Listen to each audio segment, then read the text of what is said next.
Welcome back to the Daily Drum on WHUR 96.3 HD2 and Sirius XM channel 141. I'm Harold Fisher. Tonight, AI and you, artificial intelligence, is transforming our everyday lives. From self-driving cars to planning and solving problems, AI is here to stay. This incredible technology advancement also comes with some serious questions about ethics, privacy, even security.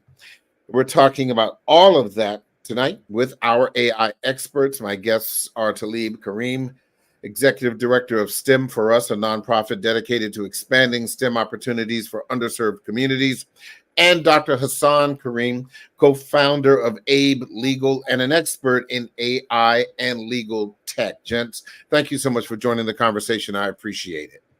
Thank you very much. Sure thing. Let me throw out a couple of fast facts, and you are probably well aware of these issues and information. The global AI market is expected to grow annually by 37%. The market size is estimated to reach $306 billion by the end of this year. And it's projected to create 133 million new jobs by 2030.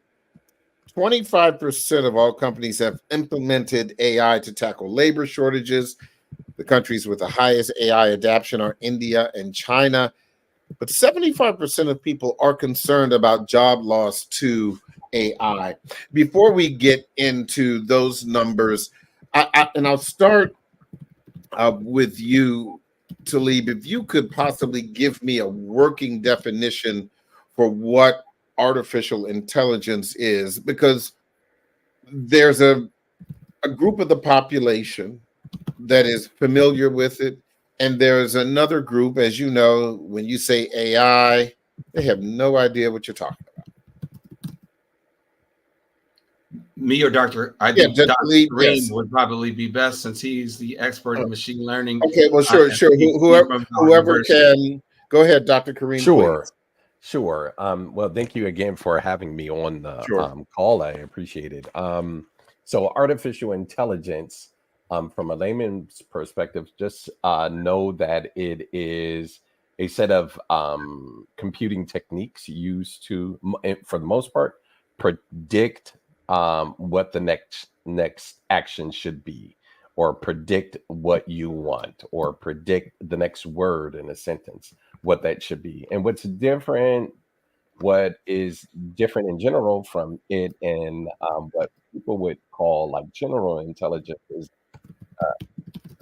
understanding is that a computer doesn't know anything. The intelligence predicts what is the next most appropriate word to say. And so that is the AI that we're encountering now, seeing an upsurge in AI based on natural language processing. But AI as a technology is embedded in the cameras to adjust the resolution on the cameras. It's embedded in finding the right appointments or suggesting things for you to buy when you're on Amazon or things like that, or selecting the most appropriate things that come up in search results based on your history. So AI is embedded in everything now. So it is a technology standalone. The other side of it is somebody had to physically code, when you're press 1 for this, press 3 for this, press 4 if you're this. AI would be more, I see you're calling from this phone number. You normally use this feature, so I'm going to offer those to you first. And that certainly is kind of the basics of AI, but it has grown exponentially for its many uses. There is no doubt about that. One of the things that we are seeing in its application, when you talk about predictive text, I would imagine we see that on cell phones, but Do you have any idea exactly where this comes from, how it was developed? And yeah, go ahead. As a matter of fact, I got my PhD in it. Okay. So my PhD specifically is in computer science and cyber security engineering for privacy and mobile cyber physical systems that use AI. And so AI as a context was first, I'd say it was first talked about back in the 50s. At IBM and more with a lot of the big research communities. But fast forward to the goals of decision support in the late 70s, military applications, and then skip forward to a lot of decision support in industrial settings. So there was some operations research, like how could we improve the way that we make telephones, for example. And in fact, AT&T was one of the bigger examples. But the AI or machine learning that they were using at the time was pretty much equivalent to what we do in spreadsheets today, which is just a charting and just being able to make predictions and say, hey, based on this historical data, we expect that this is the most appropriate decision. But what AI was invented to do was to give you more than one option, right? And so basically more variables. And so when you hear people talk about billions of tokens, that means billions of variables went into predicting this next activity. And so the whole goal was to get it out of, or get decisions, be able to make decisions based on more than one variable. And the more variables you added to a decision, like should I use atomic bomb or not, or should I buy this particular stock or not, once you added more values to that, then the decisions became far more difficult for a human being to make. And so this technology was developed to handle multiple, now billions of variables go into being able to make stock market predictions, or the correct density a particular metal needed to be in order to withstand a certain amount of stress. And now what we see in vehicles, the optimal path to get your Uber ride to you. Path optimization is one of the biggest drivers. Just getting your package delivered to you, and getting your Uber to you to pick you up in a timely fashion, almost instantaneous. That was just never possible with human beings. Talib, often when we hear about AI, even in some of the practical applications that Dr. Kareem just mentioned, sometimes because, and you know this well, outside of communities that are experiencing social and economic challenges, there's a digital divide. How can AI be applied to underserved communities? And indeed, are they being applied to underserved communities and we just don't know that? Well, I would definitely like to add in on the history, because I think that historians will probably cite to Chat GPT, which is a technology created by AI, a company funded by Y Combinator, which is the largest venture capital, technology-based venture capital organization in the world, as probably being the thing that brought AI to the common man or woman. And when you speak to the common man and woman, of course, the most typical common man or woman is the common African American. And it has the potential to really become a game changer. Specifically, OpenAI's ChatGPT is on both your laptop or on your phone. You can communicate it by talking to it or by typing to it, and it has profound capabilities. It has the ability to put in your pocket. It has put in your pocket whole data warehouses worth of computing technology. So, for example, it can solve problems as simple as creating a go-to-market plan for a book that you want to author, or a curriculum on AI-based contracts and negotiations law, which is one of the courses I'm teaching at an HBCU down in Memphis, Tennessee, where my father was a city councilman down there.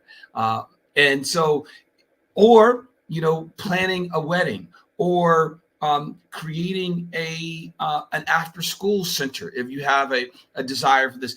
AI, in particular, ChatGPT and other AI systems, have profound capabilities that we, particularly those of us who are African Americans, should be really leaning forward to. And I can just tell you my own personal experience. A year ago, my brother, Dr. Hassan Kareem, he graduated from Howard University in one of the first graduates in machine learning from Howard University. And now Howard University, as you may know, has a whole center, the Rita Center, that perhaps Dr. Kareem can talk about more. But when he graduated and he was first telling me about AI, I really, even though I'm a lawyer, technology lawyer, I didn't have a clue what the capabilities were. It wasn't until one of our friends sat me down in his office and showed me, how it could work, and showed me how it could save me tremendous amount of time that I spend as an executive director for a nonprofit organization trying to outreach to potential partners. And he found a PDF document online that would take me basically months to kind of convert that PDF document into context that I could email. He did it in relatively minutes, and that was the beginning of my process to understand how it could impact me. And again, going back to how it can impact everyday brothers and sisters in our community, both in Washington, D.C. and Virginia, is just tremendous. And that's one of the things that we're going to be talking about at our AI and HBCU's pre-election town hall. Of course, the election is going to have tremendous, and transformative outcomes depending on who gets it off. And perhaps, to be quite frank, I think both the Republicans and Democrats are both leaning into issues of AI. The question so is, let me stop you, because I've got to take a break shortly. So I need you to talk to me about the town hall, how people can find out more about it, how they can participate in when, where, etc. Absolutely. So the AI transformative town hall discussion is set for this Saturday from 9 a.m. to 3 p.m. It's going to be taking place at the Epicenter, which is a really cool space, African-American owned space in Arlington, Virginia. And it is an opportunity for, again, you to learn about both how you can use AI, how AI may have a both either chilling impact or an empowering impact in the upcoming election. When is it? So it's Saturday. What time? How can people get in on that? Yes, Saturday from 9 a.m. to 3 p.m. Again, children are welcome. Youth are welcome. We'll have a town hall conversation starting with executives. The Lieutenant Governor of Virginia is set to make remarks.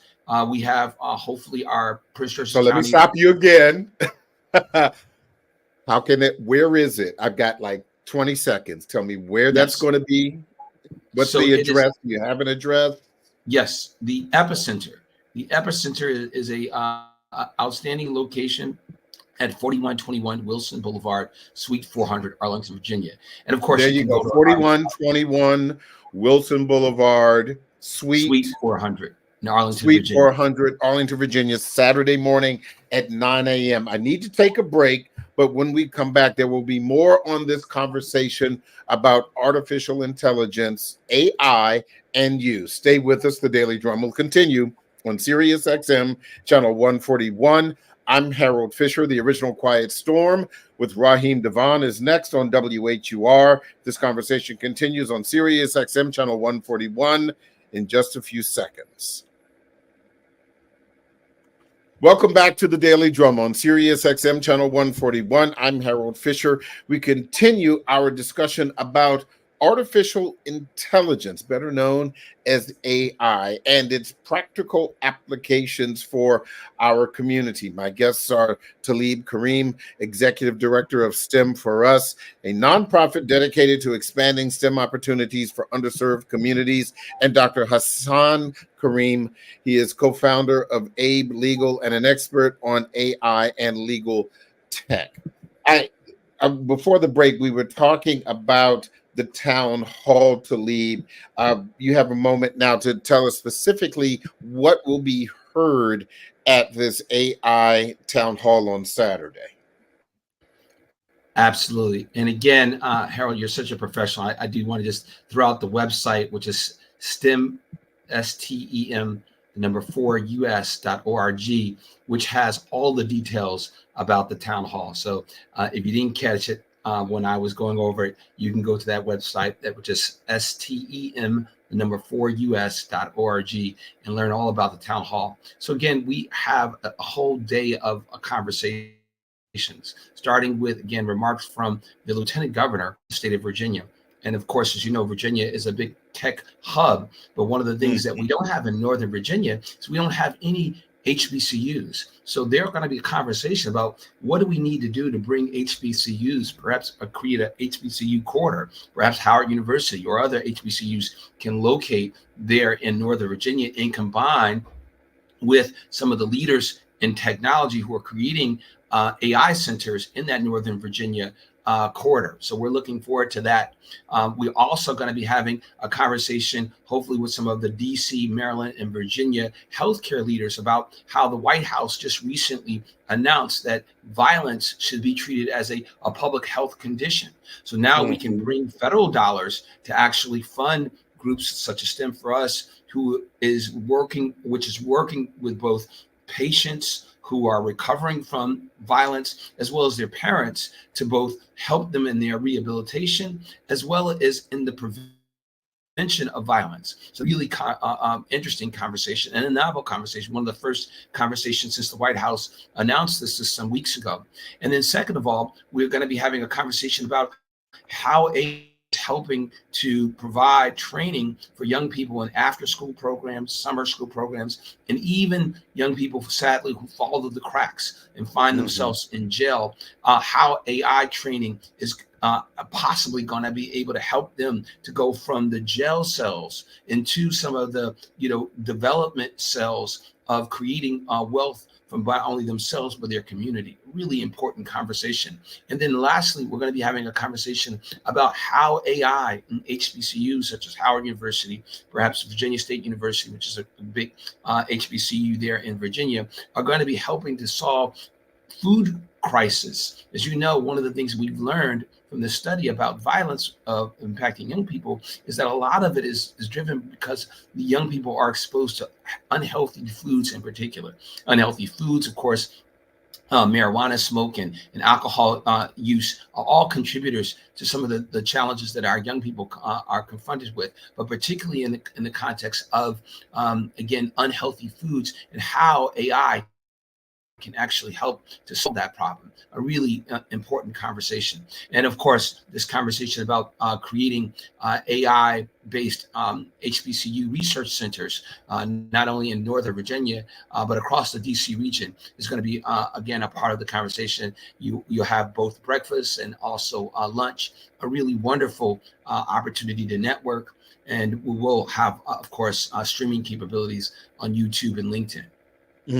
Dr. Karim and Talib as well, but Dr. Karim, you mentioned your PhD, obviously an educated, learned man.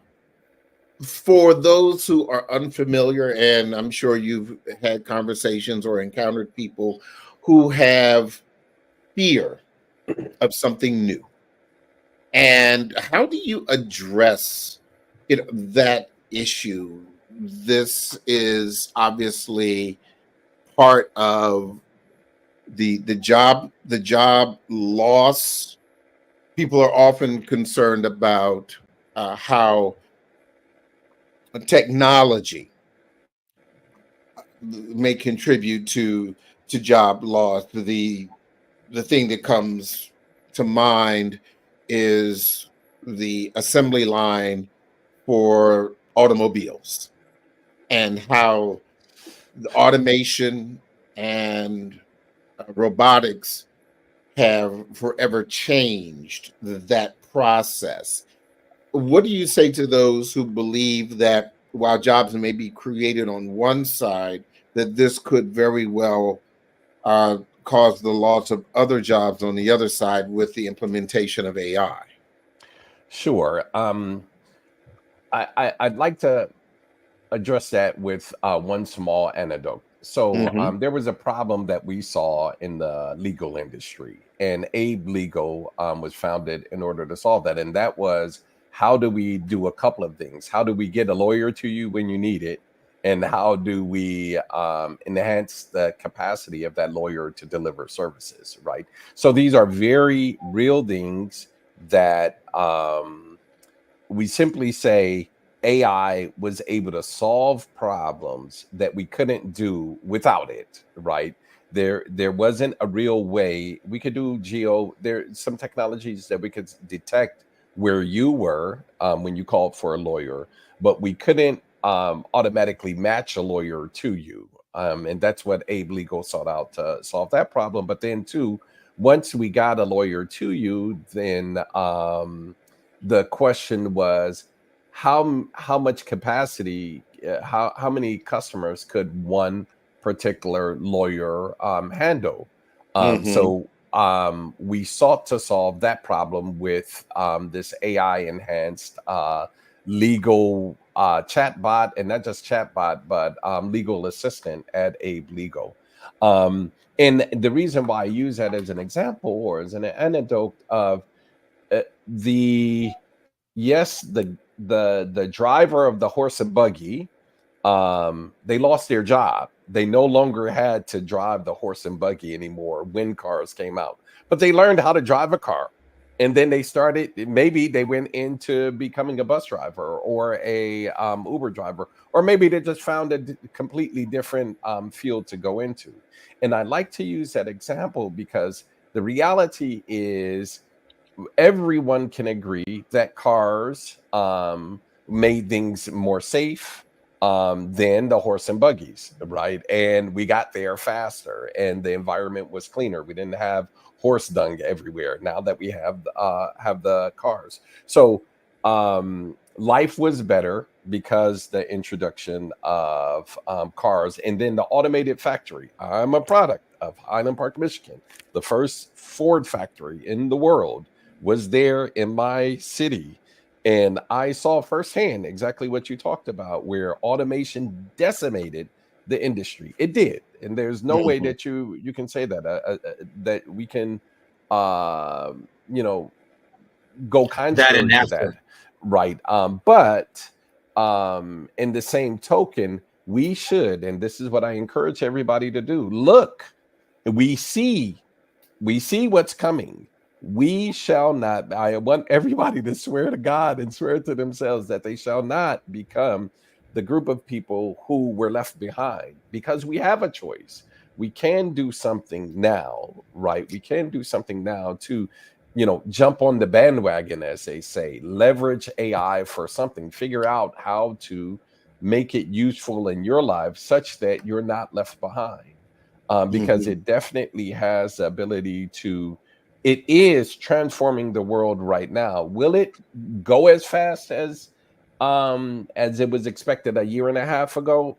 Probably not. I mean, because I remember a year and a half ago, I said, look, by the end of this year, this was 2022, 2023.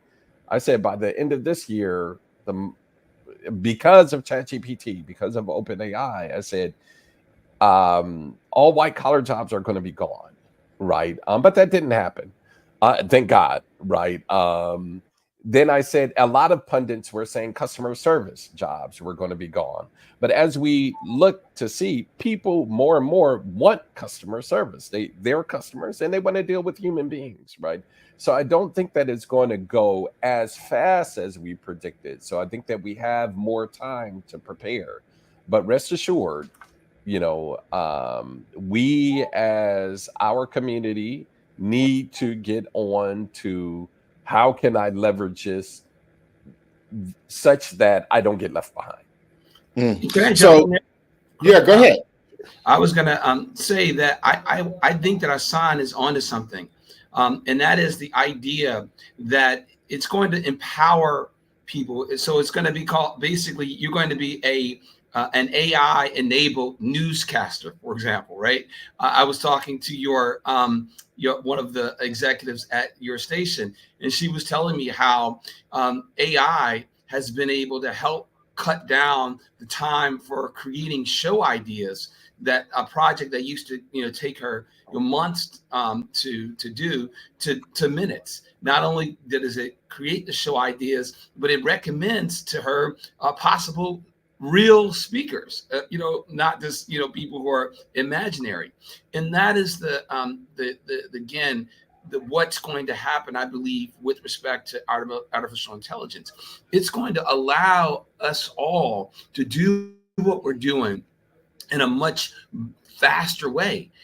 We have what I was talking with Dr. Kareem just a couple of days ago about these AI empowered agents. So, and not only will you be able to have, again, a conversation, with an AI tool telling you, for example, well, what are the best show ideas, or what's the best, way for me to spend the next, 8 day to maximize my revenue. But it can also, you will be able to have like a staff of AI agents working for you, communicating with their own AI tools, doing various tasks. So that the idea, the ability for you to then, blend employees with AI employees, right? Robots, if you will, in the real sense of it, to magnify your work is, to me, going to be really the game-changing opportunity. And so those who are leaning forward, be it universities like Howard University, which has the capability. I mean, if you think about Howard University, one of the things that it has, as a lawyer myself, particularly in intellectual property level, one of the things that Howard possesses vast amounts of is intellectual property. But it's all being warehoused either in the library or in the bookshelves of your various faculty members. If you could combine that intellectual property with the processing capabilities of these supercomputers with AI, and find new innovative ways to both make money, to solve issues of youth violence, to solve issues of food deserts, to solve issues of war in the Middle East. Imagine if Howard University and other HBCUs across the country have these capabilities. What could happen with respect to the African American community could be even more important than who's going to be the next president. So I'm really excited, and that's why I think that this conversation on Saturday is so important. And I'm hoping that everybody tunes in and joins us from 9 to 3 at the Epicenter in Arlington. And again, going to our website at STEM, the number 4us.org to find out more details. We know that artificial intelligence is not perfect. There have been recent news reports about the use of artificial intelligence, where some people, in seeking health advice, health information, mental health advice, mental health information, that human physicians, while acknowledging AI as a tool, do not recommend that it stand on its own for those issues. Another thing, and this just reported here in the DMV just last week, about AI being used for driverless cars and its imperfection there. How your thoughts about that, Dr. Kareem? Because um, arguably Black folks are some of the biggest skeptics when it Yeah, comes right. to Right. anything new. Rightfully so. There's a whole lot of I ain't gonna do that. Right. You know, Rightfully so. I'm not you know, I do security and I'm a skeptic professionally, right? I'm a professional skeptic. And so I think that we're right into challenging the use of AI and how it is likely to have um you know I I'm not as I am not as optimistic per se about um everything to do with AI, but because it's happening, we need to get ahead of it and solve some of the problems, right, that we see coming. So in the case, and in the really sad case of the boy, talking to ChatGPT and then committing suicide as a result of it, I really feel for his parents and in the world. And in the same way that autonomous vehicles that use AI could end up hitting a child and choosing to hit the lady and her baby versus drive down the street and have an accident. Those are things that we definitely need to get ahead of, put some guardrails on, and figure out how to solve it. But the solution is not run away from it, right? The mhm. solution is not back up. The solution is to engage and become a part of the community that is helping to establish guardrails and build use cases where things are safe and safe decisions are able to be made. I think one thing, until those guardrails get built in, I encourage everyone to treat AI just like you would your neighbor. You may not take advice from your neighbor on your health issues. You may or may not, but you know, hopefully you're not going to take it to the extent that say, oh, because Joey, the ChatGPT bot, said, it's helpless, so you might as well go ahead and turn it in. And those self-driving vehicles, I've seen it used, right? I've seen self-driving vehicles used. I've ridden in cars with it, and I see in some cases why it's probably better, because the people are just not paying attention, right? People are not paying attention. Can I hit on that point that Dr. Kareem was saying? In fact, what he's saying is the reality that there are tens of thousands of deaths caused by human error every single year. Tens of thousands of deaths. Now, what we're talking about with AI enhanced driving and autonomous AI-based driving systems is it's going to bring down the error rates tremendously, from tens of thousands to perhaps hundreds. Now, and again, those hundreds are going to be due to machine error, but you can see the difference between. I mean, and if you don't mind me challenging, yes, as an enthusiast, I would see why you would promote that. Those 100 lives, though, need somebody to blame. And those thousands, you could blame the drunk driver, or you could blame somebody that was distracted with their phone, or you could blame somebody that was sleepy, but they have some recourse, right? And likewise, if I can add, I'm putting on my lawyer's hat, the personal injury field, which is again based on the idea of how automobile accidents can cause injuries and death. As a lawyer, will change, but you will still have that recourse. You will be able to sue whoever, again, whoever is responsible for that particular automobile. In fact, you'll have more people to sue. You have the ability to sue not only the driver, and again, as Harold, every driver has to have insurance anyway. So it's the insurance companies who really will be, involved in this. But, rest assured, people who are able to recover because of either loss of life or loss of property or loss of, time from work because of automobile accidents now will have no less right and probably more rights to sue once autonomous vehicles hit the road. So I will say, to your points, that I have 2 cars, an older car, and a newer car, a very new car.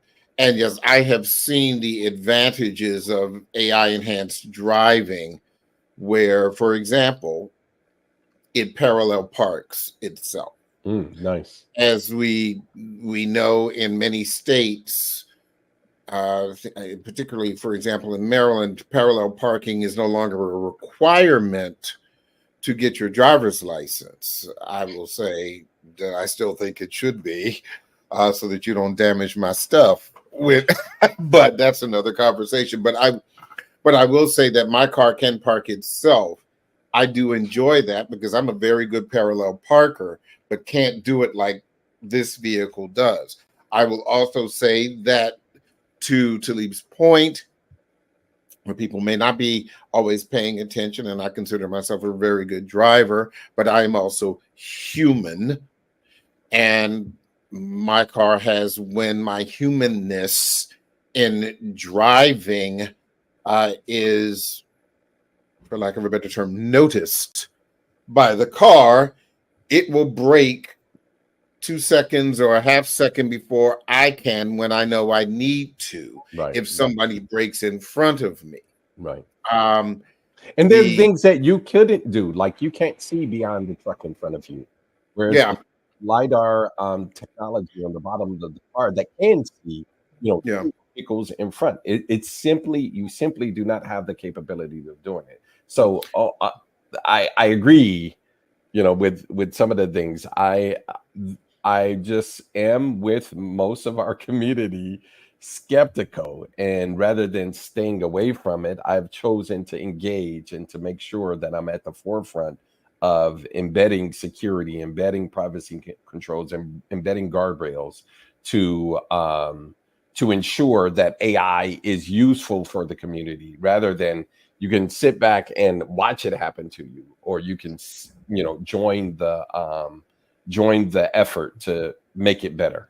If I could also add, like 2 years ago, I was on a television show and they were asking about, artificial intelligence as a lawyer. And the number one, issue was how AI could enhance discrimination, for example, right? Because the people who are programming these large data sets, themselves could be, discriminatory people.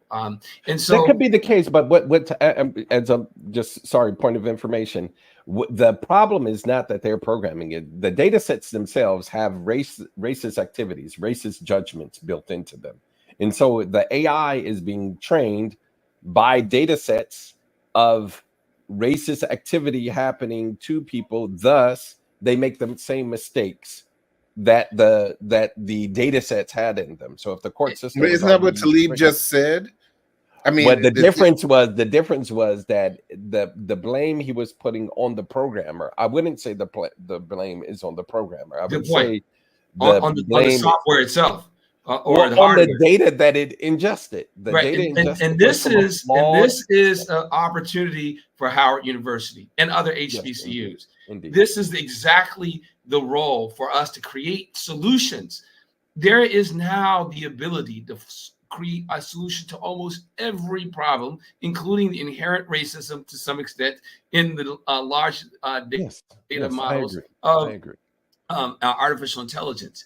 And so, again, I challenge the leadership at Howard University and the leadership of other HBCUs to really lean in. And I challenge particularly the District of Columbia, the state of Maryland, the state of Virginia, to really, again, partner with HBCUs and the people like Abe Legal, who are on the cutting edge of not only creating software, but also training and onboarding teams so they can utilize whatever software that's out there in the best manner possible. And also, particularly, again, groups like Abe Legal, as I understand, are focused on making sure that teams are using AI in a non-biased way. So again, it's cutting edge what Abe Legal is doing, and I salute it. And I salute again all the customers that are seeking to learn from its expertise. And someone like Dr. Kareem, who's one of the nation's, in fact, the world's foremost scholars on machine learning, is really a wonderful resource. And anybody who has the opportunity to call Abe Legal to find out, how they can work with Dr. Kareem would be well advised to do so. Let me ask you, because I only have a few minutes left. One of the things that we've not discussed, and if either one of you can touch on this very briefly, is the investment opportunities in AI, because that's one of the things that if you watch, for example, CNBC, there was a lot of discussion about the money that could possibly be made in investing. Can either one of you briefly talk about this in this last minute or so? I'll say it for 30 seconds. If I was to go into my AI chat bot and put in, how can I make $500,000 in order to fund my next new AI project, it would give me a list of step A through Z to going about that. And then if I then say, well, who are the best funders based upon the available data, who are the best funders? And then if I say, okay, how do I contact them? And some of the AI technology is very privacy sensitive, but you can actually get around that as well. So it really can be a game changer. Really, I would even argue that if you use AI correct, if you're getting trained, and hopefully places like DC public schools will start to do this for our youth. If you start training people on becoming prompt engineers, there should be no reason why somebody has to either steal or somebody has to be homeless. I mean, literally, this technology has the capability of solving, the economic disparities crisis for America. I don't know what you say, Dr. Kareem. Well, I'm going to have that be the last word because I am out of time. But I want to thank both of you, Dr. Hassan Kareem and Talib Kareem, Esquire, for sharing this bold new world to our listeners. And we need to continue, as you say, to pay attention, to be filled with a healthy bit of criticism, but definitely be aware of what is coming, or indeed what is already here. Gentlemen, thank you so much. I really appreciate your time, and good luck this weekend. Thank you, Brother Fisher. We look forward to hopefully having you join us. All right. That is the Daily Drum for this Tuesday, October 29th. I'm Harold Fisher.